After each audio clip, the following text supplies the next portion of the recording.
अभी दूसरा मुकाम हासिल किया, लेकिन निकट भविष्य में पहले मुकाम पर आ जाएगा, क्योंकि जिस तरीके से पर्यटकों की संख्या में वृद्धि हो रही है। अब एक तो हमारे यहाँ पे अंतर्राष्ट्रीय पर्यटक गंतव्य स्थल ताजमहल विद्यमान है। इसके अतिरिक्त जो अब काशी विश्वनाथ कॉरिडोर बनने के उपरांत और अयोध्या धाम के विकास के उपरांत भारी संख्या में डोमेस्टिक पर्यटकों की आमद बढ़ी है, वो अप्रत्याशित है। यानी प्रति माह जहाँ पर पहले 10 लाख पर्यटक आते थे, वहाँ पर औसत अब 40 लाख पर्यटक अकेले वाराणसी में आ रहे हैं। इसी तरीके से अयोध्या में भी पर्यटकों की संख्या में 5 गुना की वृद्धि हुई है।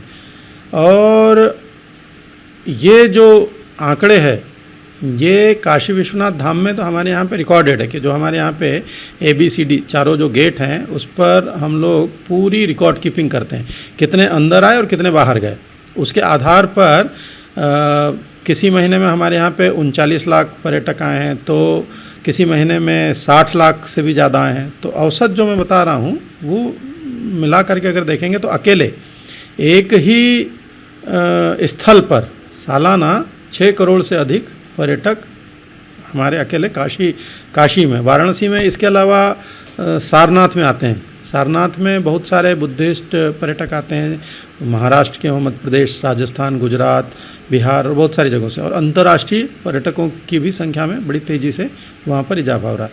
इसका पूरा का पूरा जो कारण है वह यह है कि उत्तर प्रदेश में जो असीम पर्यटन की संभावनाएं हैं और जो पोटेंशियल है, उसको अब हम एक्सप्लोर कर रहे हैं। और जितने भी हमारे पर्यटन स्थल हैं उनमें इंफ्रास्ट्रक्चर का डेवलपमेंट कर रहे हैं, मार्केटिंग ब्रांडिंग बेहतर कर रहे हैं, और कई नए इवेंट्स आयोजित करके उन इवेंट्स के माध्यम से भी लोगों को हम आकर्षित कर रहे हैं।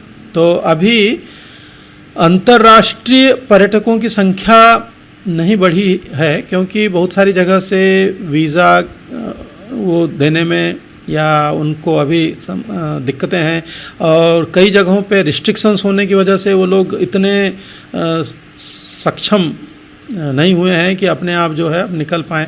जैसे अभी हमको रामलीलाएं आमंत्रित करनी थी अयोध्या में, तो कई देशों ने उनको परमिशन नहीं दी जहाँ से वो आ सकते थे। तो इस वजह से, जबकि हम लोग बहुत ओपन हैं कि लोग आएँ, लेकिन ये ज़रूर है कि अब जैसे जैसे अंतर्राष्ट्रीय सीमाएं खुल रही हैं और लोग अब पर्यटन की तरफ जा रहे हैं, तो हमारे यहाँ पे इको टूरिज़म बोर्ड बना दिया गया है स्टेट का।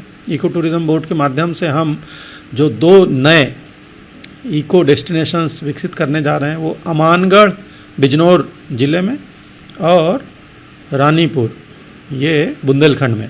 फिर बुंदेलखंड एक्सप्रेस वे बन जाने से बुंदेलखंड में जितने भी महल हैं, किले हैं, इनको हम लोग अब हाईलाइट करने जा रहे हैं। बुद्धिस्ट पर्यटक स्थल 6 हमारे यहाँ पे विद्यमान है, चाहे वो सारनाथ हो, कुशीनगर हो, संकिस्सा हो, कौशाम्बी हो, श्रावस्ती हो, कपिलवस्तु हो।